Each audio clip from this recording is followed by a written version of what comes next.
Bueno, buenos días a todos. Si queréis empezamos, porque al final con esta nueva historia de la virtualidad hay más gente en casa que presencialmente, con lo cual un poquito más respeto y a la gente que estáis a la hora, pues quizás voy a empezar. A ver, este es un acto que nunca se debía celebrar y esto está mal decirlo, es que es así. Lo que pasa es que la homenajeada tuvo en su día en la gala de INDEF, cuando se dieron todos estos premios, pues tuvo un accidente personal que ahora lo está contando, estuvo en la cacería de Caza Mayor y entonces detrás de un elefante pues se cayó de un árbol y total matando una polilla en una cocina, pues tuvo un accidente que se pegó un costalazo que entonces ha estado 6 o 7 meses para recuperarse. Entonces, aunque parezca que el acto es así y que tal, que podáis mirar la gala de INDEF, porque la gente que está reconocida por este tipo de premios, gente pues del nivel del Real Madrid, gente de instituciones muy importantes, con lo cual no es un premio que sea menor. Con lo cual, felicidades, doctora, porque es un reconocimiento a muchos años de trabajo y sobre todo especialmente creo los últimos años, en los cuales has puesto la neurología y el daño cerebral en un nivel superior, ¿no? Y si llevamos referencia, a nivel nacional ahora nadie tiene duda de que somos así. Con lo cual, este acto que hoy se celebra no es nada más que una ampliación o una adenda a aquella entrega de premios que se hizo en la Federación Española de Fútbol. Con lo cual, para nosotros es un honor que sea aquí. Es un honor que INDEF haya pensado en la doctora Ruiz Falcó, además de que yo creo que es un éxito. Porque si alguien se lo merece, que seguramente habrá muchas personas, pero entre ellas, seguramente la doctora Ruiz Falcó es de las personas que más han estado hoy y que más va a seguir seguramente en la lucha a pesar de su golpe y su percance, que esperamos que vaya más, a pesar de que llueva. Posteriormente tenemos 3 compañeras del hospital que van a hablar sobre la epilepsia, sobre todo refractaria y la dieta cetogénica y demás, y luego después procederemos a entregar el correspondiente reconocimiento. Yo soy de los que piensan que los reconocimientos, aunque sean muchos, no pierden su valor, sino todo lo contrario, ¿no? Con lo cual, la doctora Falcó es una persona reconocida y esto no es uno más, sino es un premio que de alguna forma pues pone en valor su trabajo diario y su compromiso con todos los niños y con toda la actividad neurológica. Por mi parte, nada más. Bienvenidos a todos y gracias por INDEF, por venir a esta casa y vuestra casa y la casa de los niños a entregar este premio a un profesional de la casa. Y nada más. Felicidades, doctora, y a seguir igual, por lo menos. Gracias a ustedes, en primer lugar gracias a ustedes y buenos días a todos. Bueno, también nos gustaría pedir disculpas en nombre de la José Ignacio Meco, director general de INDEF, que por problemas de agenda finalmente no podía asistir. Agradecer al Hospital Infantil Universitario Niño Jesús el albergar este pequeño acto de reconocimiento a la doctora Maribel Falcó. Agradecer a Francesca Gómez, gerente del hospital, su amabilidad por acompañarnos y facilitar este acto. Gracias, doctora Cañedo. Gracias, doctor Peña García. García Peña, disculpe. Y gracias, doña Bárbara Nicolás, por formar parte de, como he mencionado, en este pequeño acto. Gracias a todos los profesionales presenciales y a las que nos estén siguiendo vía online desde casa. Desde INDEF llevamos más de una década premiando el buen hacer del sistema sanitario. Para nuestra entidad es todo un gran honor significar el buen trabajo de los profesionales que dedican su tiempo a las personas con dificultades en muchos casos poco frecuentes. Asimismo, para INDEF es fundamental conocer los problemas que los pacientes con patologías de esta naturaleza, más comúnmente conocidas como enfermedades raras, tienen en su día a día. Es cierto que se ha recorrido un gran camino. Hoy a una gran parte de la sociedad le suena el término enfermedades raras. Y en este sentido, mucho tienen que ver los actos que se celebran y las actividades de personas notorias que dan luz al colectivo. No obstante, nuestros premios no son un paso más en este recorrido. En ellos, como bien veremos hoy, cobra primordial importancia el trabajo real con los pacientes y la empatía y la humanización como concepto de salud, primando siempre y por encima de todo el paciente. Serían muchos los ejemplos que pudiéramos dar, pero solo tenemos que echar la vista atrás cuando en esta misma sala y de la mano de doña Bárbara Nicolás, don Enrique Ramírez y muchas de las personas aquí presentes se inauguraba San Vicente. Ese día pudimos comprobar que lo que hoy venimos a galardonar, el compromiso y el buen hacer de la doctora Ruiz Falcó. Doctora Ruiz Falcó, enhorabuena. Enhorabuena por su excelente labor y implicación con las enfermedades neurológicas en niños y adolescentes. Estas enfermedades son crónicas y graves y requieren un gran seguimiento para lograr cubrir las necesidades de todos los pacientes. Y a pesar de la pandemia vivida, en ningún momento se han visto interrumpidas las consultas y decisiones terapéuticas y siempre se han adecuado a las necesidades de los pacientes. Una vez más, enhorabuena, doctora Rizalco. Gracias a todos por caminar junto a los pacientes. Por mi parte, Bueno, pues muchísimas gracias, Ana. Y ya, si quieren, empezamos con la mesa. Pues al fin y al cabo lo que aporta valor a esta reunión. Con lo cual, tanto Elvira Cañedo como Juan José García como Bárbara, si queréis subiros a la mesa.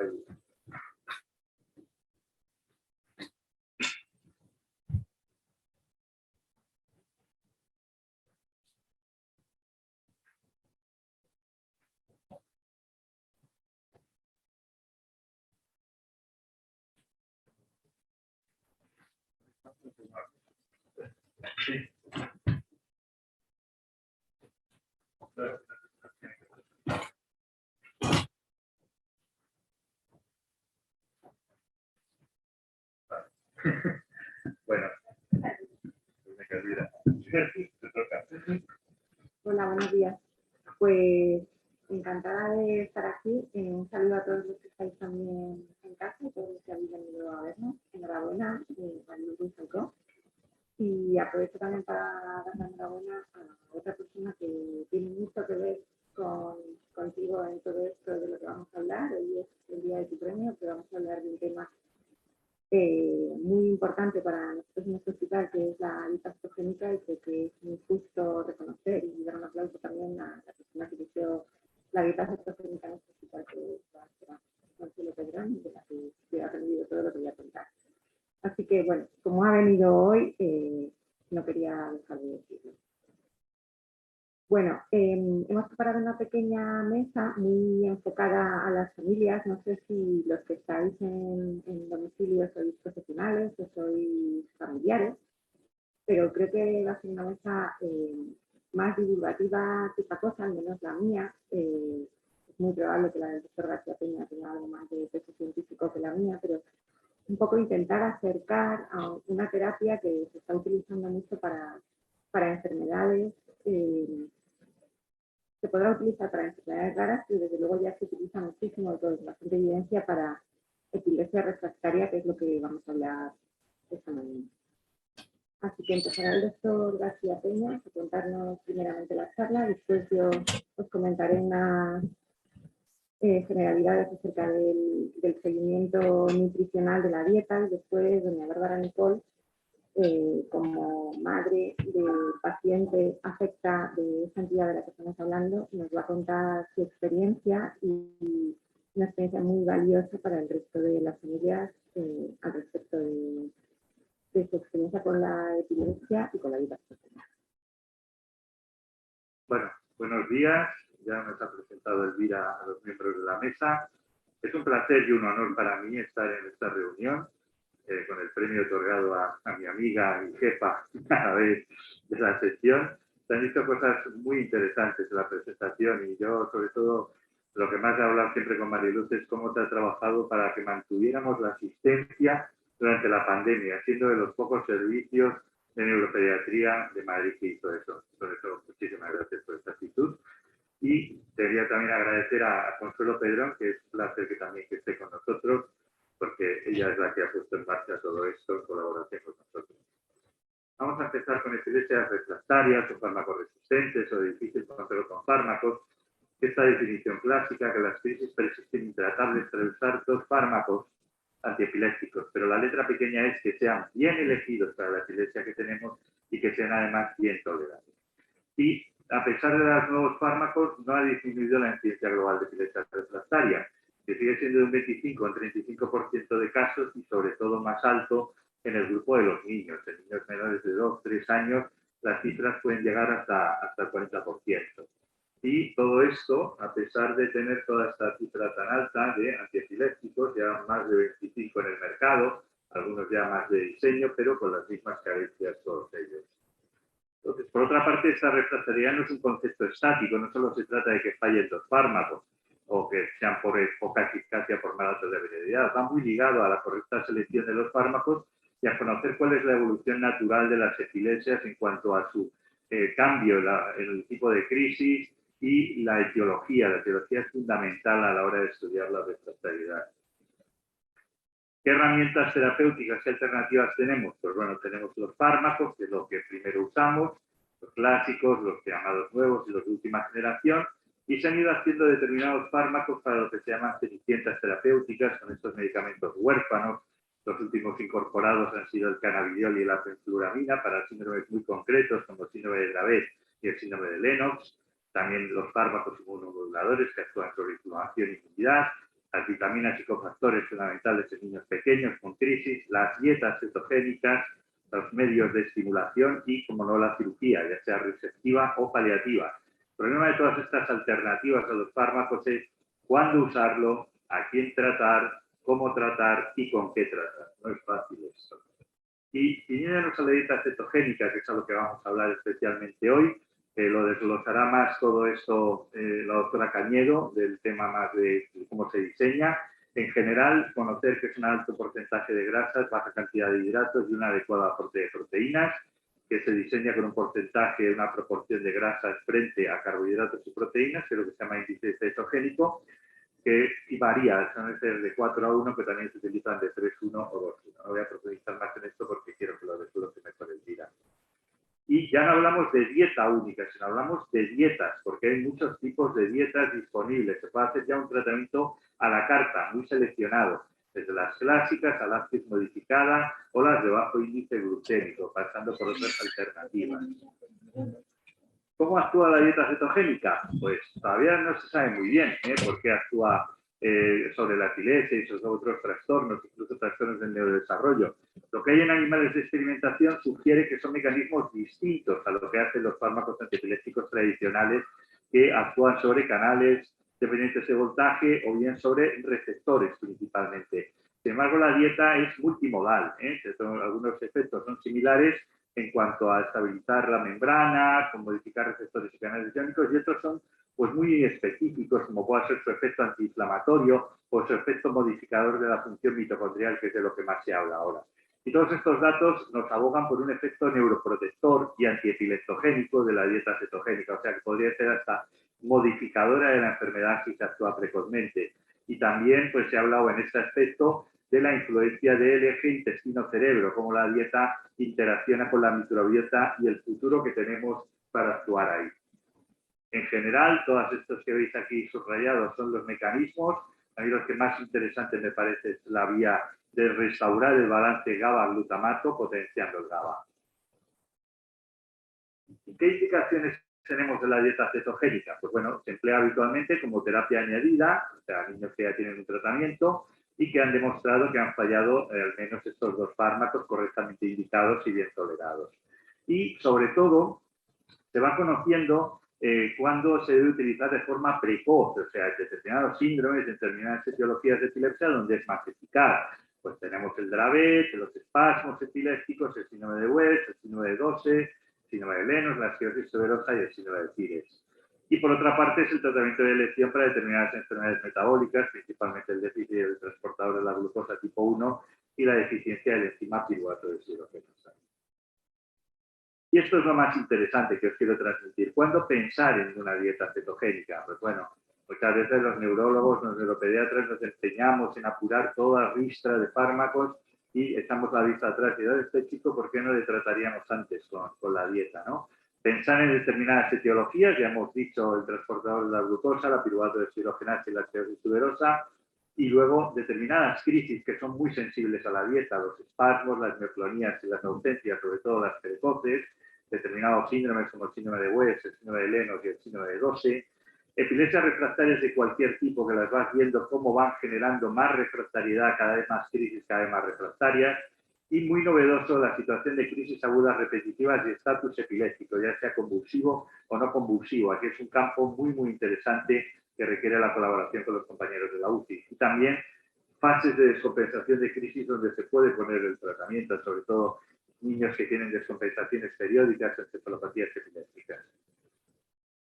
El estado del arte, pues a partir de de 2013 teníamos estas actualizaciones del grupo de estudio de la dieta cetogénica a nivel internacional, liderado por el doctor Kosov, que en cada revisión siempre nos da nueva información sobre nuevas indicaciones y nuevos candidatos. Esta es la última del 2018.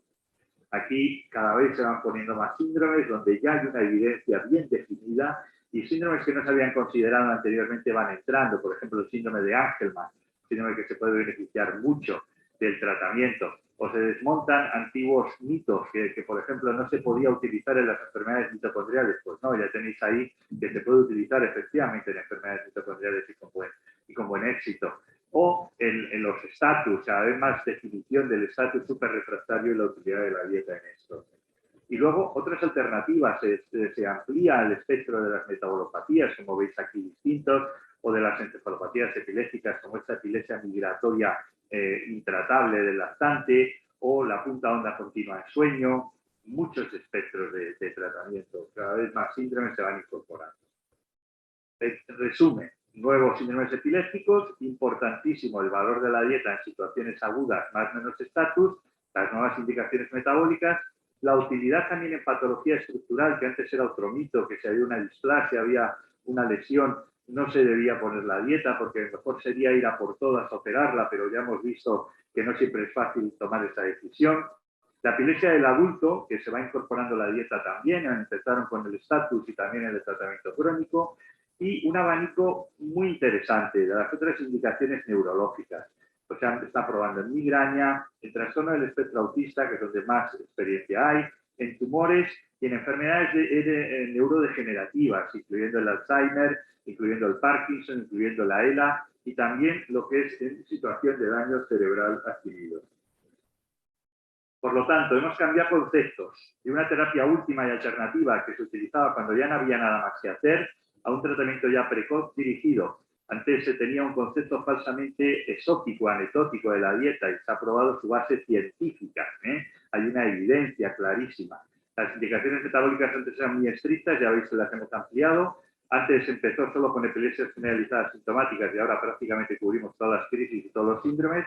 Antes se descartaban las epilepsias focales lesionales y ahora se ha demostrado la utilidad incluso en displasias corticales focales. Antes se decía que en epilepsias genéticas no merecía la pena y ahora se ha visto que es uno de los grupos donde más tasa de respuesta hay. Antes se pensaba que no había efectos sobre cognición de conducta y ahora se ha visto el efecto neuroprotector directo de la dieta. También se decía que no se debía usar si había trastorno del espectro autista o retraso mental o discapacidad intelectual grave porque era mucho más difícil de cumplimentar y ahora se ha visto la gran utilidad en trastorno del espectro autista.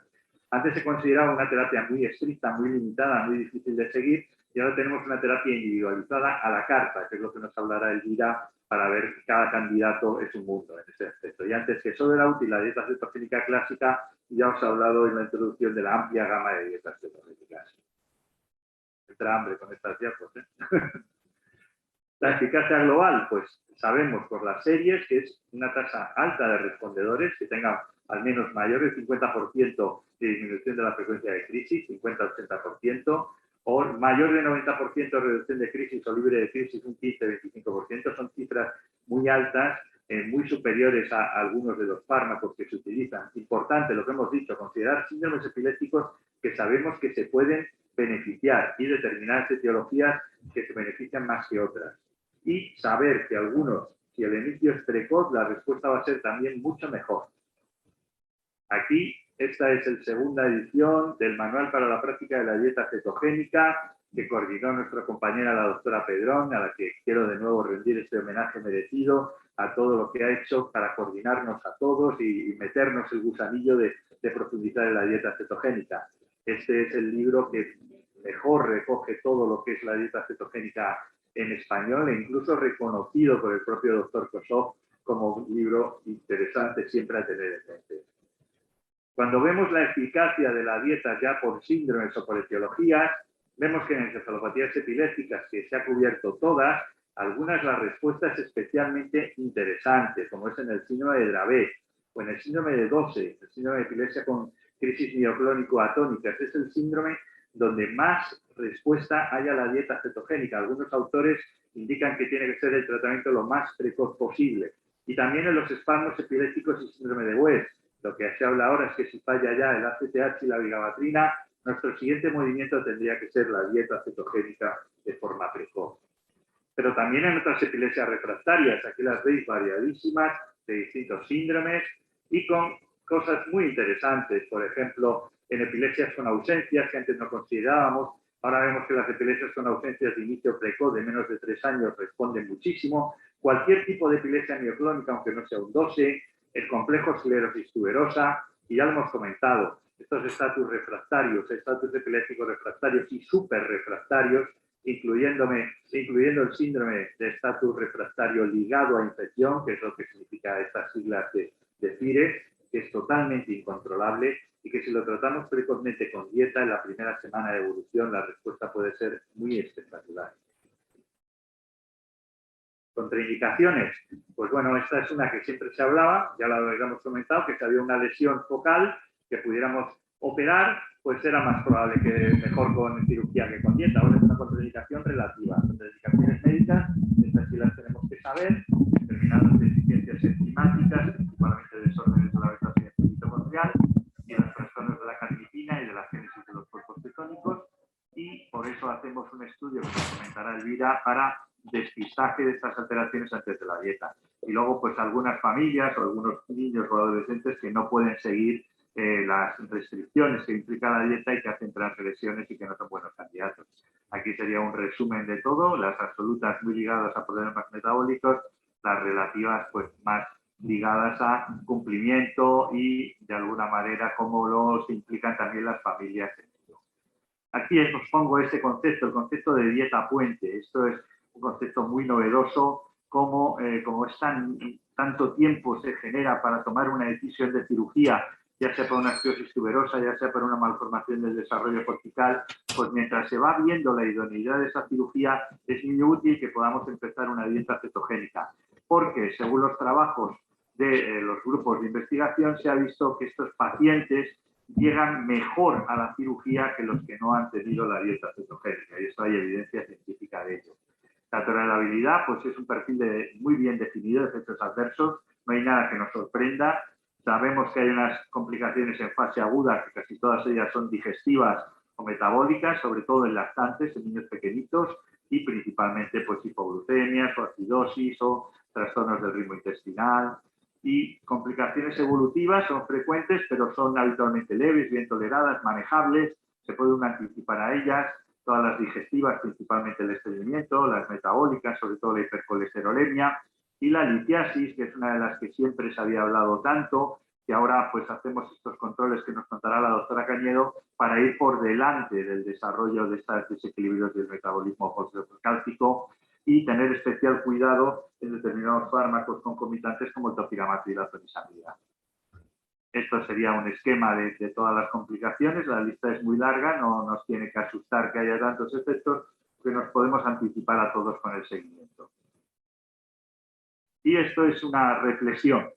¿A dónde vamos con la dieta cetogénica? Pues hemos pasado de este concepto tan simplista, que es el que tienen los neurólogos de adultos, tratar según crisis, según epilepsia, esta dicotomía focales versus generalizadas, que para nosotros no nos vale de nada, como hablar de blanco y negro solamente, o bien tratando según el síndrome, sobre todo cuando se trata de las encefalopatías epilépticas edad dependientes, y lo último que estamos ahora, tratando según etiologías, las metabólicas y neurodegenerativas, este gran grupo de encefalopatías genéticas con epilepsia y las encefalopatías estructurales con epilepsia, y un telón que se está abriendo es el de las encefalopatías autoinmunes con epilepsia, donde también la dieta, por su efecto antiinflamatorio y regulador de la cascada de citoquinas, puede ser útil.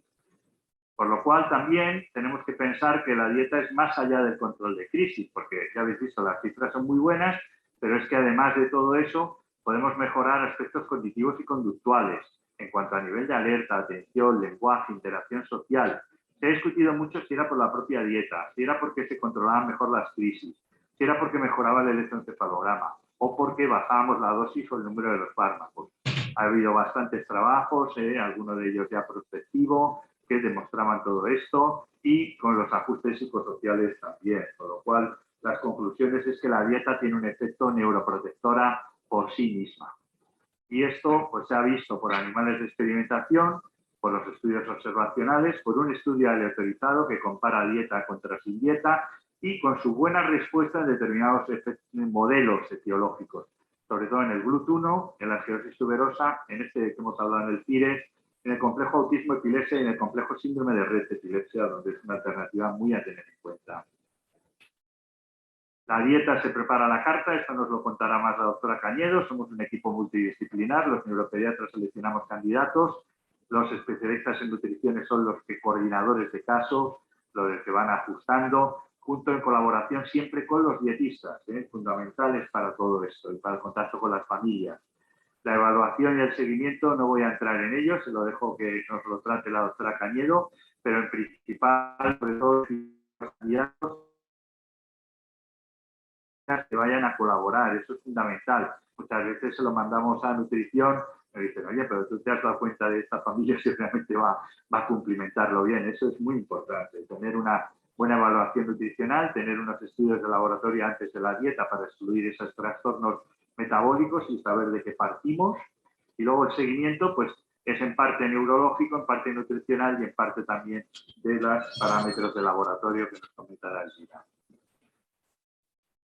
¿Qué conclusiones sacamos de todo esto? Pues es una terapia con evidencia científica ya bien contrastada para todo el grupo de epilepsias refractarias infantiles, con amplio espectro de crisis y síndromes, como habéis visto, muchos mejores resultados de tratamientos precoz. Conocemos este efecto neuroprotector con mejoría cognitivo y conductual y las indicaciones pues ya se han ampliado, metabólicas, genéticas, el gran grupo de las encefalopatías epilépticas y las lesiones estructurales. Y dejo aquí abierto esto, potencial eficacia de la epilepsia del adulto. Los adultos les ha costado mucho reconocer la dieta cetogénica, siempre la han tenido como algo muy exótico, muy nuestro de los neuropediatras y casi lo despreciaban, pero ahora se están dando cuenta de que es eficaz y están ya cada vez más a través de los estudios de la doctora Cervenka en Estados Unidos ampliando la mentalidad de dieta.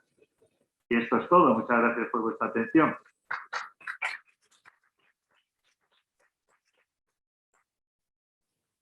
A continuación, la doctora Cañedo nos hablará del aspecto desde el tema nutricional, de cómo controlar la dieta y cómo seleccionar también candidatos.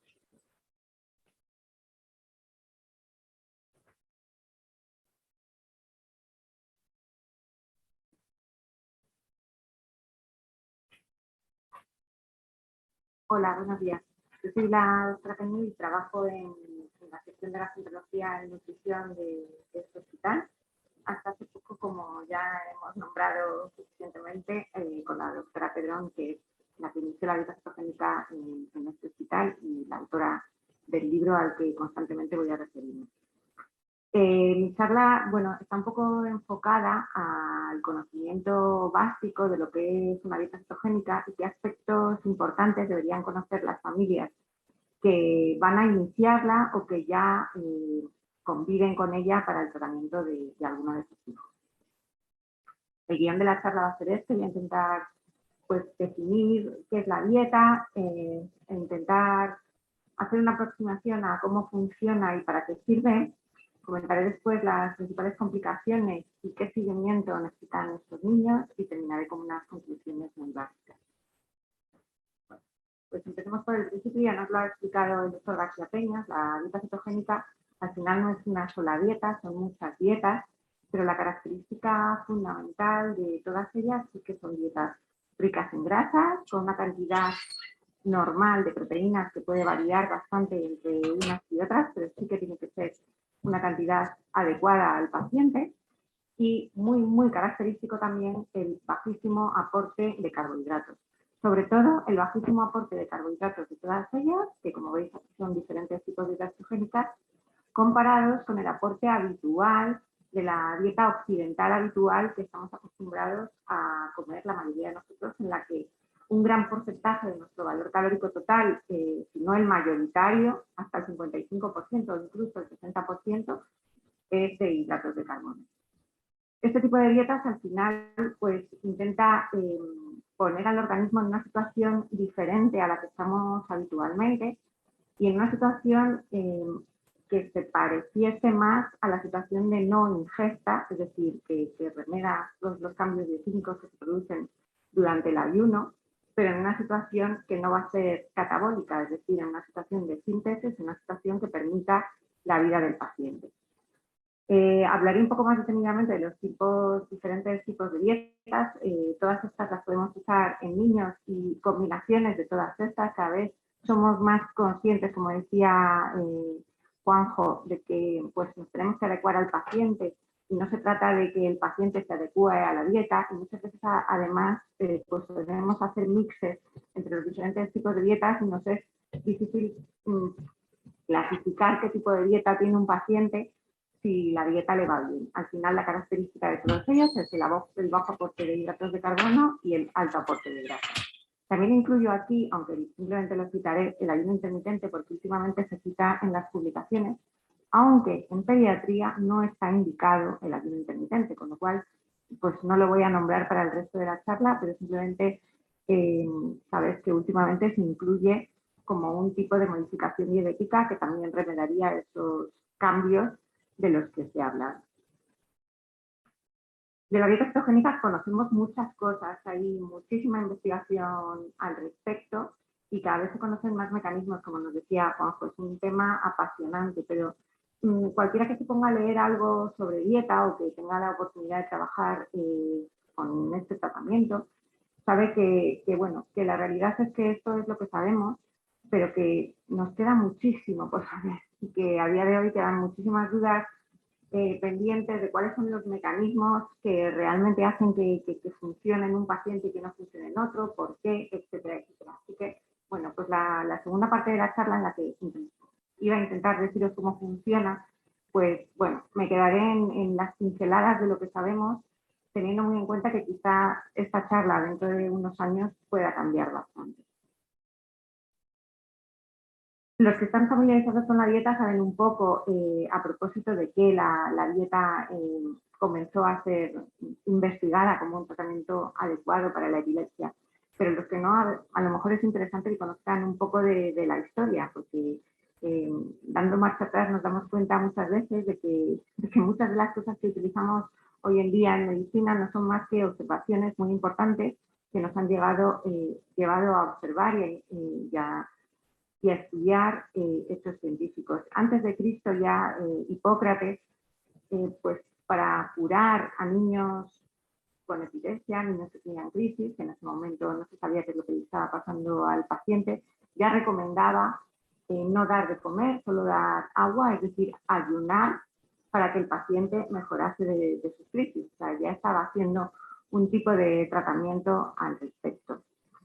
Un poco más adelante, y pues en la Biblia ya se recoge en este versículo según San Marcos y según este cuadro que fue pintado más adelante en el Renacimiento, cómo se refiere pues el hecho de la curación por Jesucristo de un niño que se creía poseído, que en realidad era un niño epiléptico, y que, bueno, pues que los apóstoles no sabían qué hacer con él y Jesús dijo que lo único que se podía hacer con este paciente para ser curado, con este niño para desposeerlo de sus crisis, sería ayunar y rezar. Y así fue como este paciente se curó.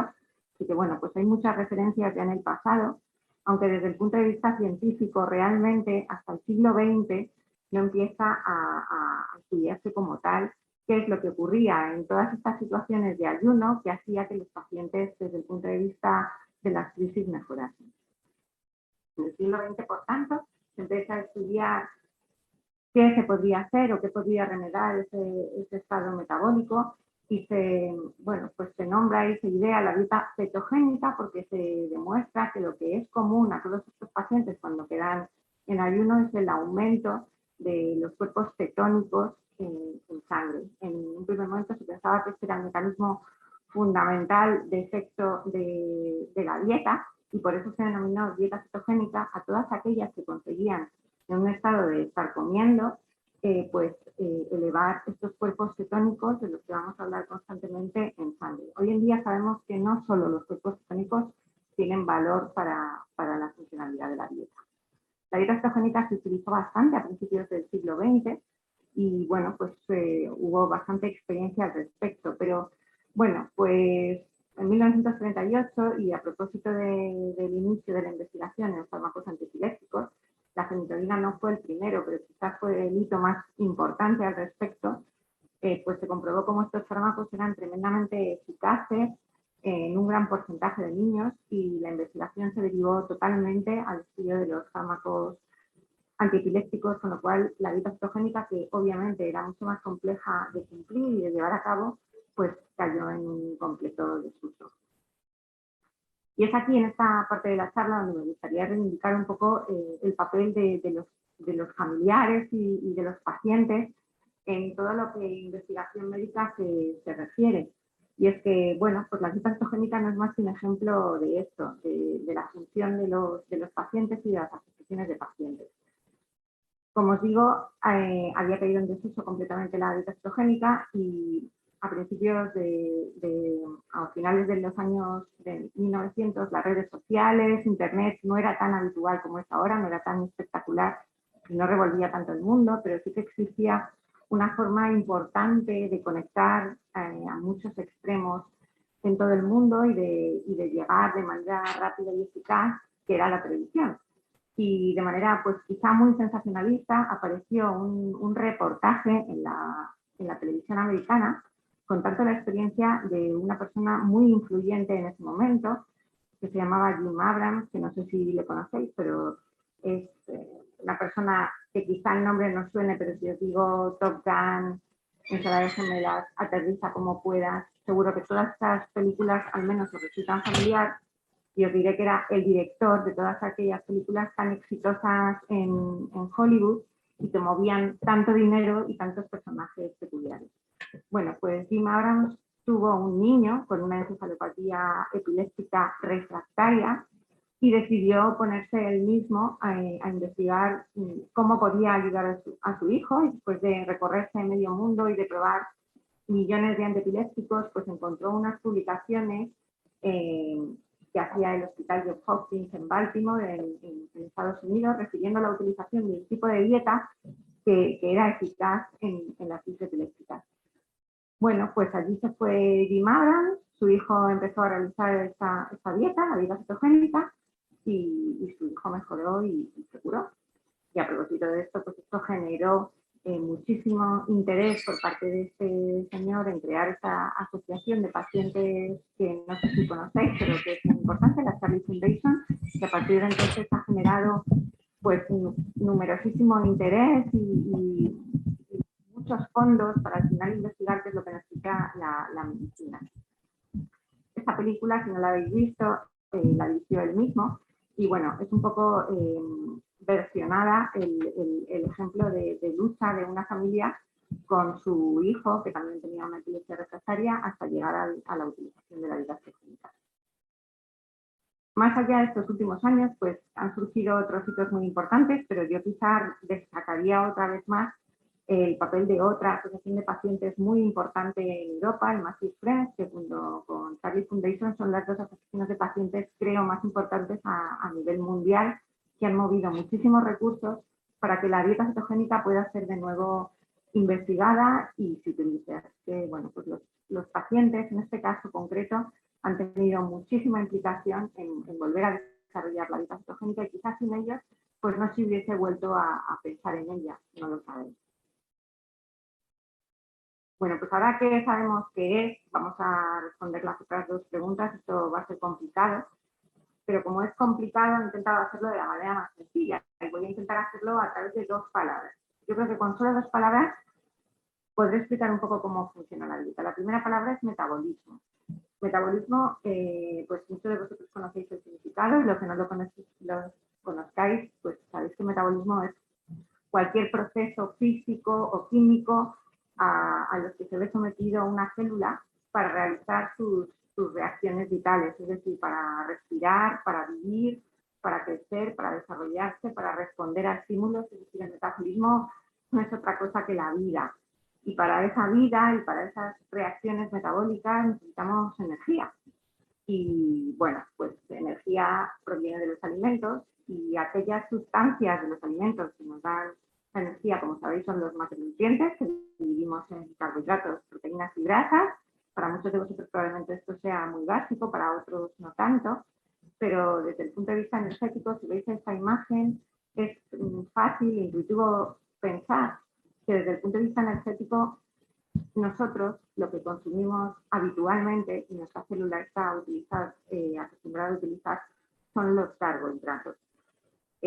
Bueno, pues todo el mundo ha oído hablar de cuándo te desmayas, qué es lo que te ha podido pasar, si te ha bajado la glucosa, nadie habla de que te han bajado las grasas, que te ha bajado la proteína. Es decir, los carbohidratos en situación normal son la fuente energética preferente para la célula. Y utilizando esa fuente energética preferente, pues la célula hace una serie de reacciones que desde luego seguro cambian si no tenemos carbohidratos. Los carbohidratos se pueden sintetizar a través de los otros dos macronutrientes, así que sensu estricto no son absolutamente fundamentales para la vida desde un punto de vista científico. Cuando la célula tiene carbohidratos, esto es complejo de explicar, pero a nivel metabólico en todas las células se generan una serie de ciclos para la obtención de energía que si no están activos porque no hay carbohidratos, porque no consumimos carbohidratos, deben derivarse hacia la síntesis de otros principios activos. En esto el hígado tiene mucho que ver porque es el único órgano capaz de sintetizar estas sustancias de las que ya os he dicho que íbamos a hablar constantemente, que son los cuerpos cetónicos. Para la síntesis de cuerpos cetónicos debe haber grasas para sintetizarlo, pero lo más importante de todo es que no debe haber carbohidratos. Las grasas las podríamos obtener de nuestra propia grasa almacenada, por eso en el ayuno también obtendríamos los mismos efectos que con la dieta cetogénica. Este nuevo fuel metabólico llamado cuerpo cetónico hace que la célula funcione de una manera completamente distinta a la que estaba funcionando en condiciones de carbohidratos. Y bueno, os he dicho que era simple, pero en realidad es muy, muy complejo. Cualquier alteración de los ciclos metabólicos, esto es una imagen que nos gusta poner a los que nos gustan este tipo de enfermedades, sabemos que cualquier interrelación entre uno y otro va a generar numerosos cambios a nivel celular. Pero poniéndolo más sencillo y haciendo un ejercicio de imaginación, si queréis, os he puesto ahí todas las posibles causas por las que una enfermedad podría afectar a una célula. Metabolismo ya os he dicho que es vida, y si es vida también, alteración del metabolismo sería enfermedad. Así que imaginaos pues, que el envejecimiento da lugar a enfermedades, un trauma, la hipoxia, las alteraciones genéticas, las infecciones, las alteraciones de la microbiota, un ambiente estresante, la radiación, las enfermedades mentales, las alteraciones genéticas, epigenéticas, cualquier cosa, cualquier causa, no sé, cualquiera que se imagine. He puesto aquí las que más frecuentemente producen enfermedades, cualquier enfermedad. Vale, cualquier enfermedad al final, por muchísimos mecanismos complejos, al final lo que produce es un estado inflamatorio a nivel celular y una serie de alteraciones hormonales con resistencia a insulina que en último término lo que van a provocar es una alteración en la generación de energía, en ese metabolismo del que habíamos hablado, con una neurodegeneración secundaria en muchas de ellas y o disfunción mitocondrial. Es decir, una auténtica disregulación metabólica. Desde ese punto de vista, podríamos pensar que la dieta cetogénica pues, tiene papel no solo en la entidad en la que estamos hablando ahora mismo, que es la epilepsia refractaria, sino en muchísimas otras entidades, podría tener función en este aspecto que es la disregulación metabólica que produce cualquier enfermedad. Por eso, como digo, la dieta cetogénica hoy se investiga en multitud de entidades, pero eso no me voy a referir, que nos ocupa, que es la epilepsia refractaria y además en el caso de niños, que es donde más evidencia hay. La segunda palabra que me hace definir cómo funciona la dieta es oportunidad. El metabolismo era muy importante, pero esta quizá a mí es la que más me gusta. Es la que más me gusta porque desde hace un tiempo sabemos que el futuro no está escrito, que nuestros genes no lo dicen todo, que podemos cambiar nuestro futuro. Y eso es lo que hace la dieta. Se habla mucho de la epigenética, pero la epigenética es una realidad que tiene un papel importantísimo, quizá mucho más que la genética en sí mismo, igual que nuestro estilo de vida, el ejercicio, el ambiente, la salud emocional, también lo que comemos cambia nuestro futuro. futuro. Y se ha demostrado que la dieta cetogénica es capaz de modificar genéticamente la expresión de algunas enfermedades, incluso de modificar la herencia que le pasamos a nuestros hijos. Así que esto abre una ventana importantísima de oportunidad que a mí me parece realmente apasionante. ¿Y para qué sirve? Bueno, pues ya os habréis dado cuenta de que la ventana de oportunidad es tremenda para un montón de enfermedades, pero realmente de lo que vamos a hablar esta mañana, o de la que ya nos ha hablado Juanjo, es de para lo que realmente lo estamos utilizando ahora con evidencia real. Y es para la epilepsia refractaria y en nuestro caso para la epilepsia refractaria de niños.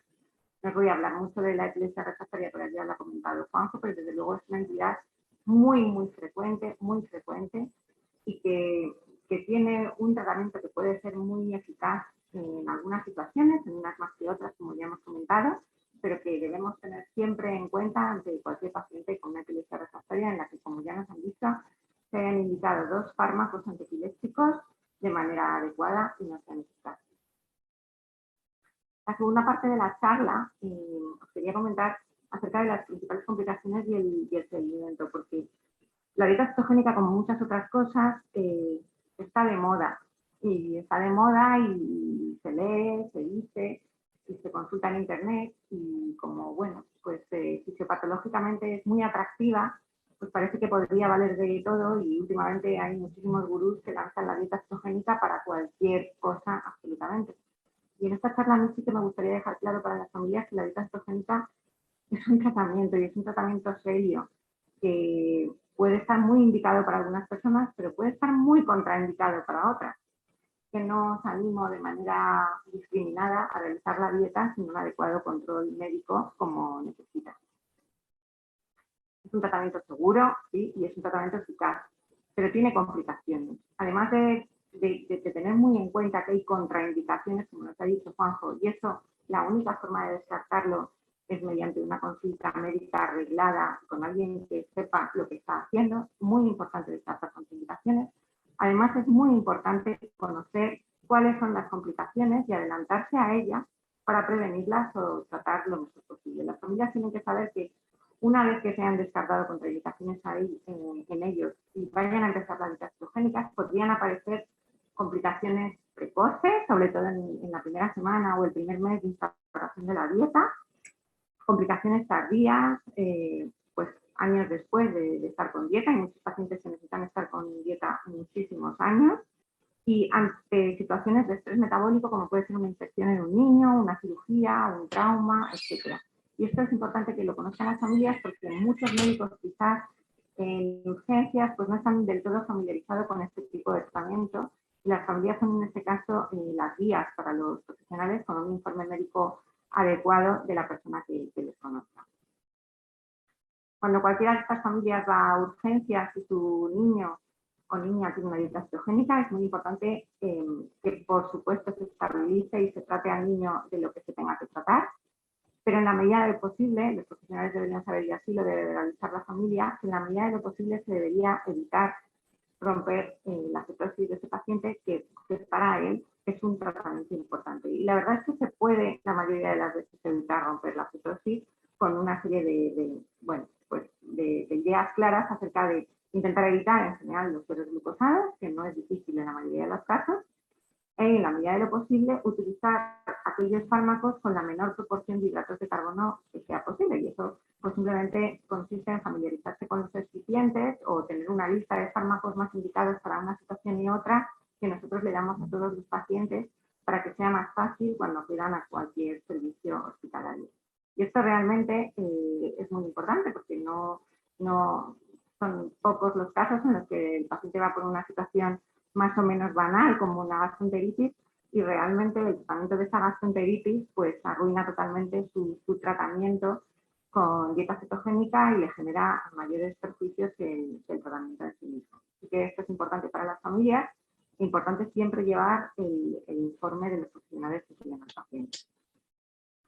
Las complicaciones agudas durante la instauración de la dieta o en situación de estrés cuando ya se está instaurada la dieta son sobre todo estas, son complicaciones que conocemos bien, que quizás hace unos años nos daban mucho miedo, pero cada vez menos, y se controlan muy bien. Es verdad que el hecho de que la célula pase a depender del profile energético puede hacer que la glucemia baje en sangre, y de hecho la glucemia va a bajar en sangre. Los niveles de glucosa en sangre de pacientes que están con dieta cetogénica suelen ser inferiores a las personas que están consumiendo una dieta con una cantidad normal o elevada de hidratos de carbono.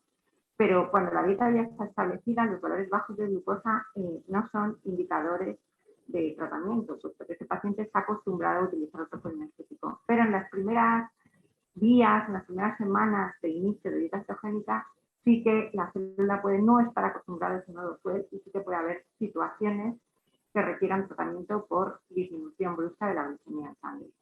El aumento brusco de los cetónicos en sangre también puede ser un factor de complicación que genere malestar general al paciente, que también es un tratamiento fácil si se conoce. La acidosis metabólica general en las primeras semanas de la dieta ocurren una serie de alteraciones hidroelectrolíticas que producen que, bueno, pues el niño que empieza la dieta pues, esté un poco más cansado, se encuentre peor, tenga mucha sensación de sed, esté como medio deshidratado, y que, conociendo también el mecanismo fisiopatológico, es fácilmente prevenible y tratable. Y a largo plazo, pues las complicaciones también son muchísimas, pero en general, como nos ha dicho Juanjo, a pesar de que son muchísimas, son muy bien controladas con un seguimiento médico adecuado. Quizá los más frecuentes son las alteraciones gastrointestinales, el estreñimiento, así como la hiperglicemia y la electrolipiasis. Todo esto no son contraindicaciones de la dieta, y nuestra experiencia es que, bien controladas, las complicaciones a largo plazo son mínimas o prácticamente no existen. Repito, bajo un tratamiento médico adecuado. Por eso nosotros en la consulta pues vamos haciendo tratamientos que están bien, o sea, seguimientos que están bien reglados, al principio muy frecuentemente, antes de empezar la dieta, y después cada 3 meses, y a partir del primer año cada 6 meses, con una serie de controles que es muy importante realizar. Y bueno, ya para terminar, me gustaría pues dar 3 ideas claves acerca de, bueno, pues la primera parte de la charla, y es que la dieta cetogénica, como hemos visto, es una terapia con múltiples efectos en la fisiología celular, y que desde luego se ha demostrado eficaz en la epilepsia refractaria, en síndromes epilépticos concretos y en el déficit de glutuno y de PDH. Y con respecto a la segunda parte de la charla, repetir que la dieta cetogénica necesita control médico, no debe realizarse, no aconsejamos que se realice sin control médico, y que es importante que el paciente entienda y las familias que es un tratamiento, así que en la medida de lo posible, en cualquier situación intercurrente, hay que tratar la situación, evitando romper esa cetosis y tratando al paciente como un paciente con dieta cetogénica, es decir, un paciente con dieta establecida tendrá glucemias menores a las habituales en suero y no se deben tratar si el paciente está asintomático, así como tendrá cuerpos cetónicos obviamente elevados en suero y que no se deben tratar a no ser que el paciente esté asintomático. Y bueno, para terminar, simplemente pues una reseña, porque hemos empezado por él al principio de la charla. Esta frase a mí me gusta mucho, la verdad, porque quizá me dedico a esto, pero me gusta más una que desmitifica un poco la dieta cetogénica, porque tendremos a pensar, o las familias tienden a pensar, que una dieta va a ser insalubre con tanta cantidad de grasa como llega a tener una dieta cetogénica de hasta el 87%, pero una cosa es lo que comemos y otra cosa es lo que nuestro organismo metaboliza de lo que comemos. Y eso es lo realmente importante y con lo que nos tenemos que quedar. Muchas gracias.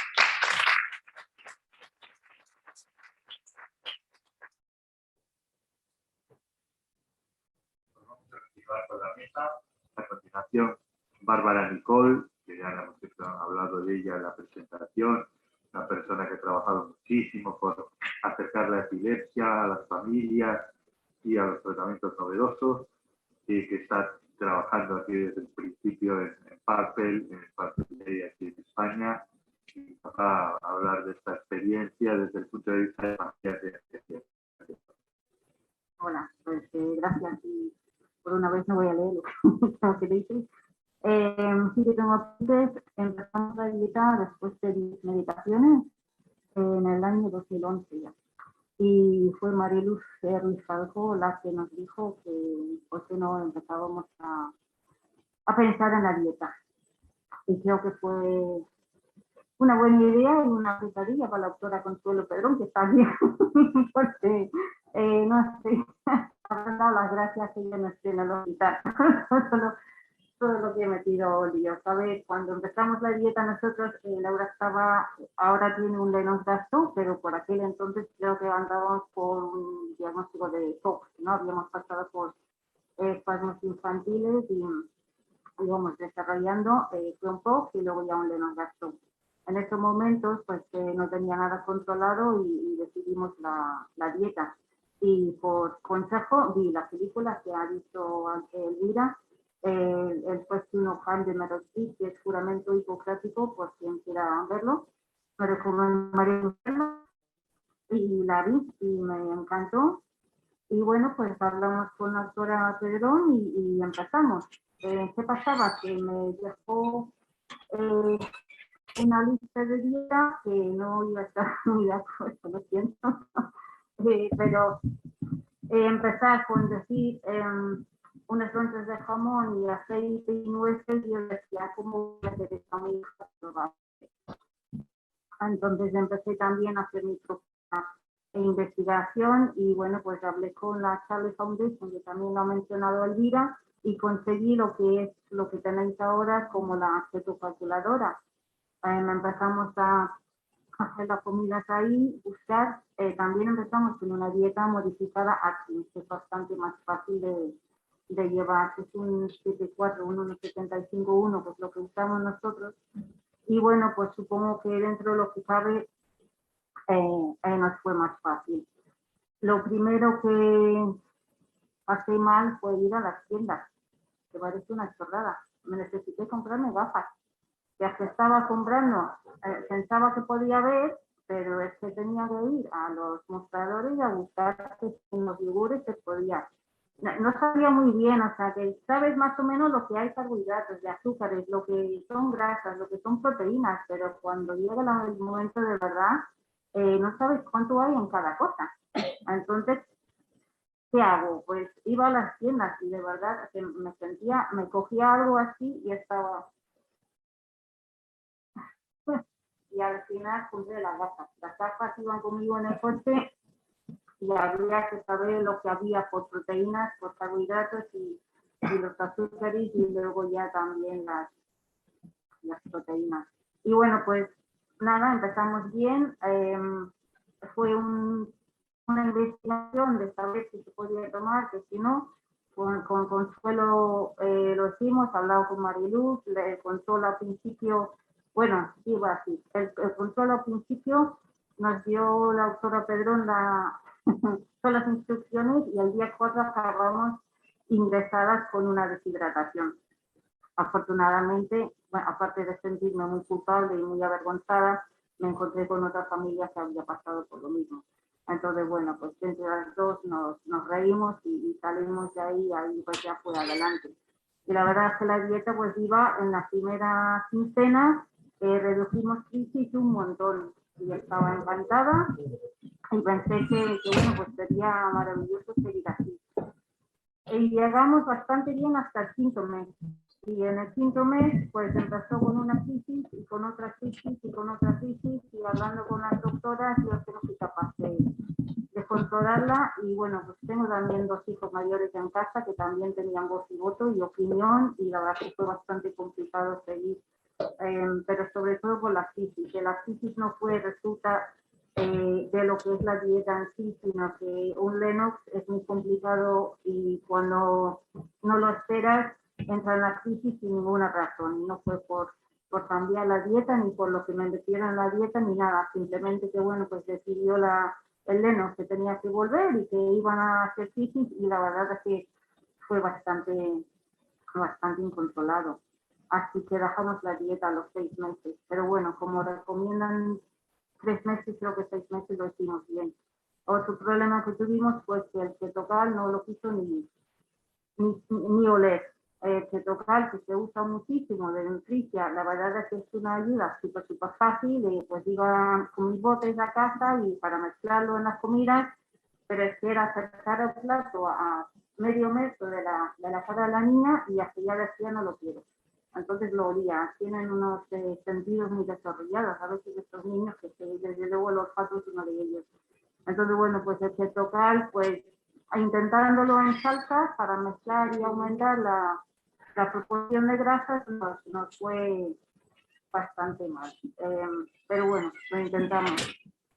Y la verdad es que poco más. Después de eso nos pusimos en contacto con, bueno, después de bajar la ketocalculadora, me puse en contacto con Emma Williams, que es la que lidera Massive Friends en Gran Bretaña, bueno, aprovechando mi inglés, claro. Y nada, mi amiga de ella, bueno, ya era casi amiga de ella, ya me iba también comentando. Y después en el año 2016 creo que fue que la niña entró en estatus, intentamos otra vez con la dieta cetogénica. Creo que la doctora, bueno, tuvimos mi hija decidió, cuando estaba en estatus no pudo decir nada y pusimos el tubo nasogástrico. Pero cuando ya cobró sentido, me empezó a arrancar el tubo y al final pedí el alta y nos fuimos para casa. Así con la dieta recibimos 3 meses y no pudimos controlar la crisis con eso.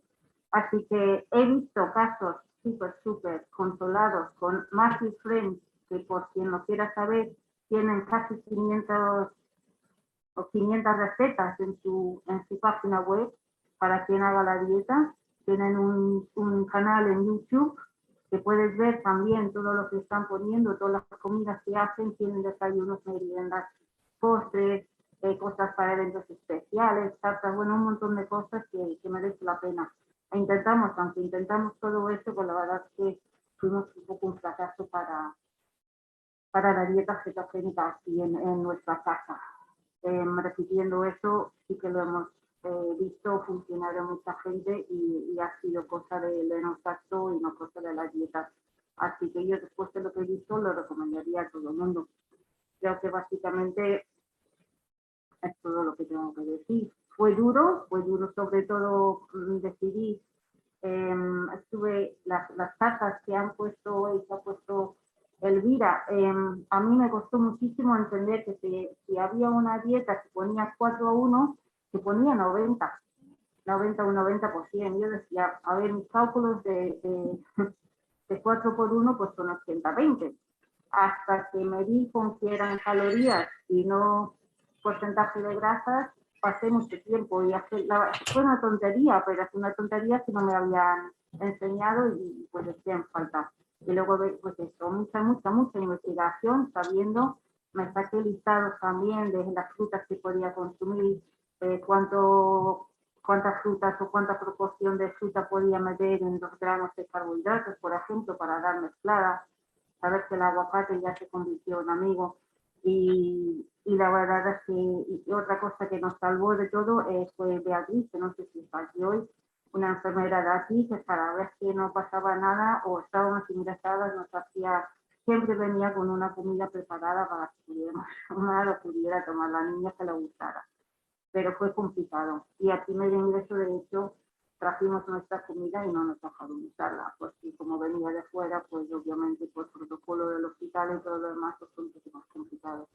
Pero bueno, creo que, no sé, no tengo mucho más que decir, que ha sido duro, es duro y hay que prepararse, sobre todo si no tienes ayuda en casa, resulta muy complicado en el primer momento, una vez que ya sepas lo que vas a hacer. Yo al final me hice con 10-15 menús y repetía pues durante 15 días casi los mismos menús y así por lo menos pues íbamos manteniendo, sabiendo que podíamos mantener el mismo ratio y no fluctuar demasiado. Y bueno, creo que con esto no más. Merece la pena probarlo para quien lo necesite. Sé que no es de los peores controlados, de hecho en el Charlie Foundation ni lo contemplan en su página, pero en Massive Friends en Gran Bretaña sí que lo tienen contemplado y cómo usarlo. Así que las dietas ahí recomiendo todo, aunque aquí ya ha avanzado muchísimo. Hoy por hoy, pues el libro que ya te ha hablado Elvira y todo esto, pues ya ha salido después de que empezáramos nosotras con la dieta. Así que tenéis un montón de opciones ahora mismo que no tenía yo antes, pero por menú y eso, aparte de lo que aquí, que sepáis que hay mucho más, y hay que controlar un poquito los ratios, el 3-1, 4-1, 2-1 y adaptarse. Hay latas y latas que son 35 o 36 de grasa, que yo no sabía tampoco sabía.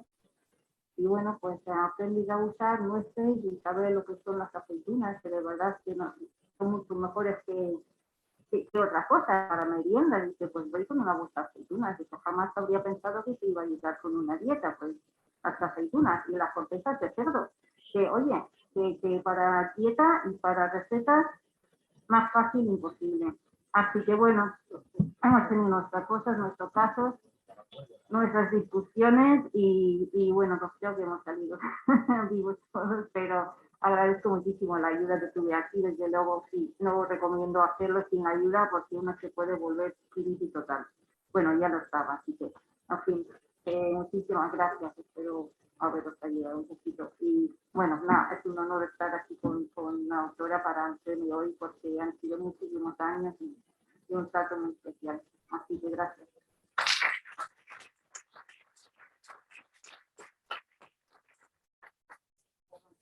Gracias, también esta producción y luego que tiene Elvira y creo que tiene nuestro libro y esto me dio un poco en el foco el qué hacer, porque cuando empiezas a leer y a leer y a leer te obsesionas con él y luego no ya pasa nada, pero con libritos así de sencillos de más, que creo que si hay alguno más por aquí también, ayuda muchísimo. Y la preparación, sobre todo antes de empezar, creo que si hubiéramos preparado un poquito el esfuerzo de la niña antes de empezar la dieta, en vez de yo ir a veces primero, habríamos igual salvado la deshidratación. Gracias. Gracias, Bárbara. Vamos mal de tiempo, pero si queréis hacer alguna pregunta rápida, una o dos preguntas del público. Yo quería preguntar a Elvira, que me ha encantado el manejo práctico que nos ha dado. Un poco, cuando tú eres la primera entrevista, estás con la familia, ¿cómo haces la selección desde tu punto de vista? Hemos hablado de la selección desde el punto de vista de la epilepsia, pero desde el punto de vista del manejo de la familia y del chico con sus necesidades nutricionales, ¿qué es lo que consideras más importante? Bueno, es fundamental, la dieta cetogénica tiene un aspecto fundamental que es el control de las crisis, pero desde luego no debemos descuidar el control nutricional del niño. Entonces, lo primero que es importante saber es de qué partimos, cómo está comiendo ese niño, qué es lo que está comiendo, qué dificultades tiene con la alimentación, porque eso ya nos va a dar muchas pistas de cómo va a ser capaz de adecuarse a la dieta. Bárbara, esto pues a veces te sorprendes y en las primeras entrevistas, bueno, pues hay pacientes que ya de inicio son malísimos comedores y eso complica muchísimo empezar una dieta. Es verdad que es muy importante, como dice ella, y ahora pues lo hacemos muy a menudo, el preparar al paciente y no empezar con la dieta de repente sin ir retirando los hidratos de carbono. Y como dices tú, pues cada vez somos más conscientes de que muchas veces hay que hacer muchísimos cambios con ese paciente, pero al final lo más importante quizá es intentar adecuar lo más posible la dieta al paciente y no al revés, pero salvaguardando su estado nutricional clarísimamente. El doctor Soto quería hacer una pregunta.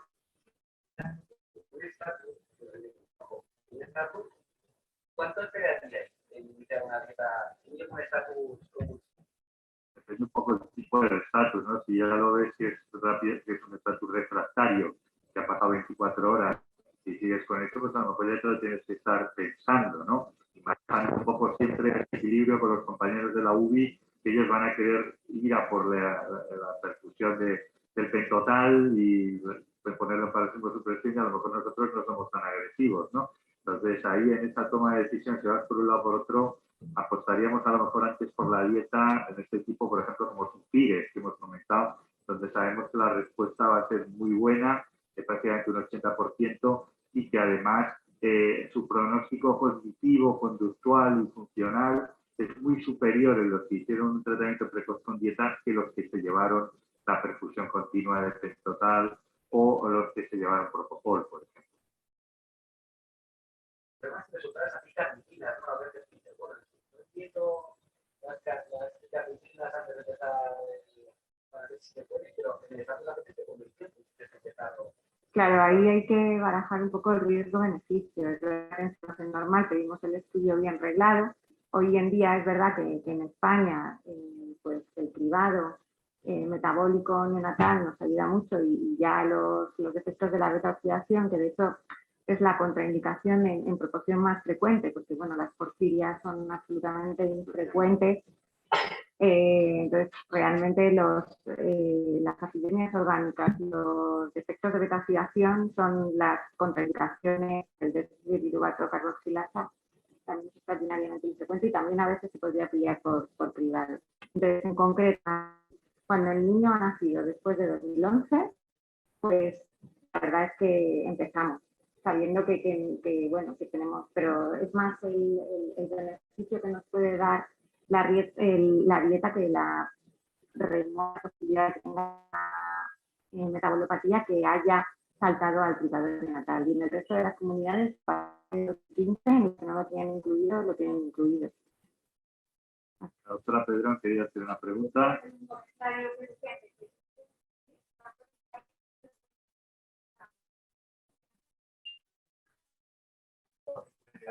Vale, me preguntaban, han preguntado primeramente en qué condiciones o en cuánto tiempo consideramos empezar una dieta cetogénica en un estatus refractario, que es la primera pregunta que hacemos.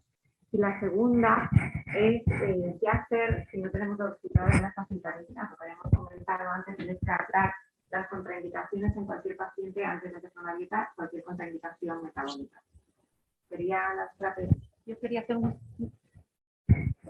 un comentario, que verdaderamente tenemos que adaptar el máximo posible la dieta al niño, pero es una dieta restrictiva, ojo, es que eso lo tenemos que tener siempre en cuenta, ¿no? Y después, otra conclusión, al hilo de lo que decía nuestra mamá, es que nosotros hemos aprendido de nuestros pacientes. Y está hablando del año 2011, ¿no? Y ahora estamos en el año 2022. Ha pasado mucho tiempo y eso nos ha enseñado a que nuestra forma de hacer las cosas en la práctica ha variado afortunadamente para mejorar la atención a nuestros pacientes. Como vamos más de tiempo, yo creo que cerramos la mesa y daros las gracias a todos.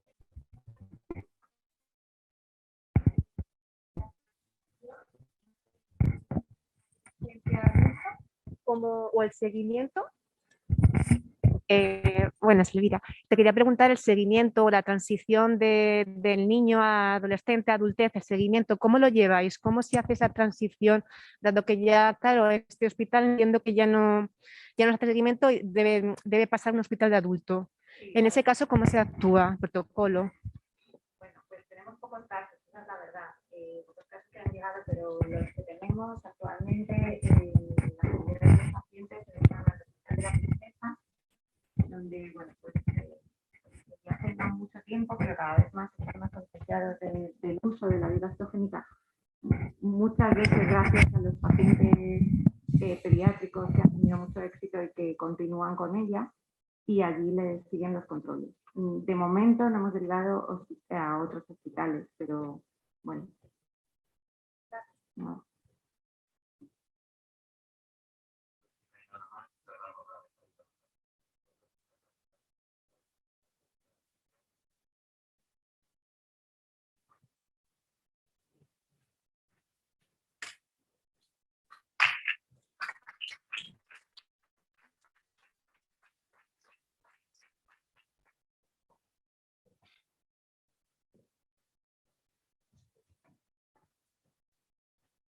Bueno, pues gracias a todos los ponentes y al acto que hemos celebrado. A ver, esto, el gerente tiene ciertas prerrogativas, aparte de algún otro problema, que tampoco sé mucho, pero bueno.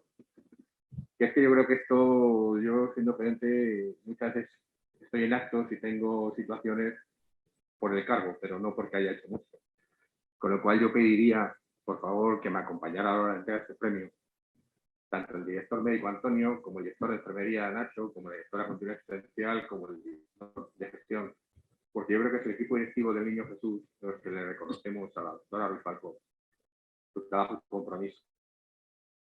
Yo creo que todo esto me queda muy bien, identificar una sola persona y más, yo creo que es de razón y de recibo entregar este acto con todos vosotros del equipo directivo del Niño Jesús y reconocerle entre todos, realmente todos estos años, por lo cual si me acompañáis, y si no, eso, o sea que...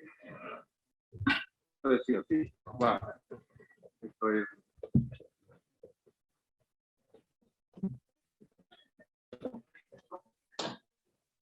Pero yo creo de verdad que estas cosas deben ser como deben ser.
Bueno, pues voy a decir algo.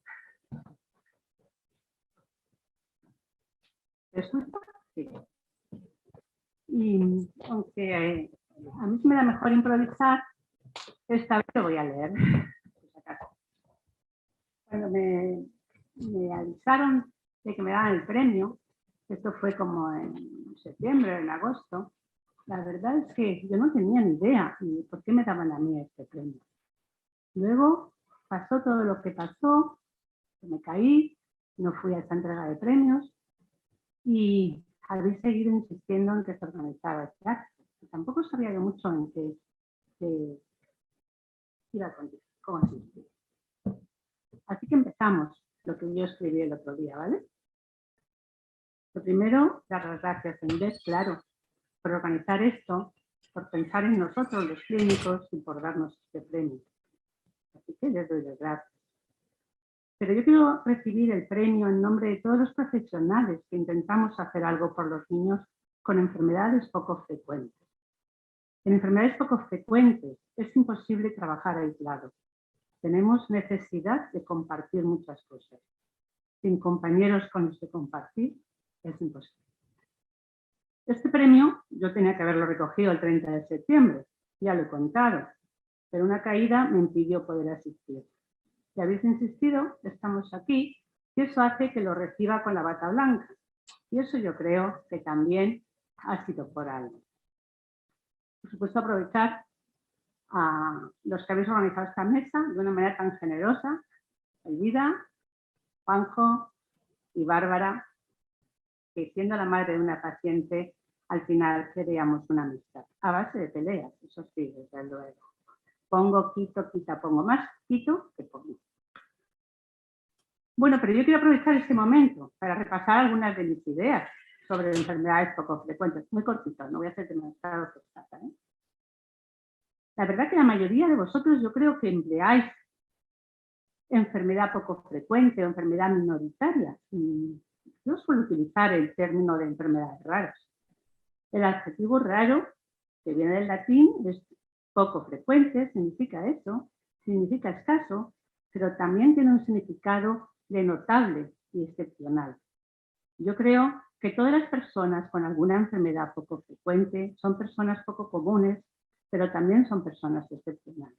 Así que yo no tengo nada en contra del término raras. ¿Y qué son las enfermedades poco frecuentes? Siempre que se empieza a hablar sobre enfermedades raras, se empieza dando datos. Yo siempre escucho que la Organización Mundial de la Salud dice que hay 7.000 enfermedades poco frecuentes, que en España hay 3 millones de personas afectadas de enfermedades poco frecuentes, etcétera, etcétera. Y la verdad es que yo no tengo muy claro de dónde salen estos cifras. No sé si en nuestro país hay algún registro enumerando 3 millones de personas con alguna de estas 7.000 enfermedades. Yo no lo sé. Así que más que de enfermedades raras, voy a hablar de personas con enfermedades raras. Cada enfermedad rara es diferente. No hay dos enfermedades raras iguales. Y además, dentro de cada enfermedad rara, cada enfermo es diferente.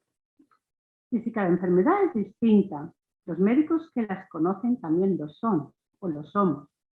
Cada enfermedad requiere especialistas expertos en áreas muy concretas. Los equipos adecuados para cada una de estas supuestas 7.000 enfermedades deberían de ser distintos. ¿Y cómo se organiza esto? Yo no lo sé. Yo soy un clínico y no sé cómo se debe de organizar esto. Habrá que elegir un modelo más o menos centralizado, más o menos descentralizado, creando no agencias específicas coordinadoras. Yo no lo sé. Pero sí sé que se necesitan muchos más recursos. ¿Y recursos para emplearlos en qué?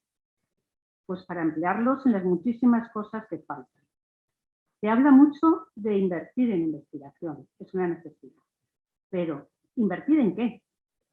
¿Y quién decide en qué se hacen estas investigaciones? ¿Lo tienen que decidir en qué se investiga los equipos investigadores? ¿Lo tienen que decidir la industria? ¿Lo tienen que decidir las asociaciones de pacientes? Es difícil, es difícil.